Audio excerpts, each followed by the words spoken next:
آمن الرسول بما أنزل إليه من ربه والمؤمنون كل آمن بالله وملائكته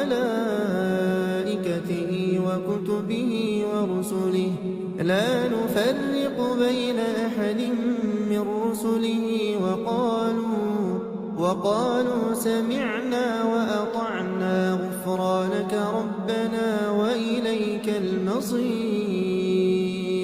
لا يكلف الله نفسا إلا وسعها لها ما كسبت وعليها ما اكتسبت ربنا لا تؤاخذنا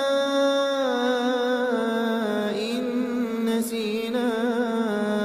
أو أخطأنا ربنا ولا تحمل علينا إصرا كما حملته على الذين من قبلنا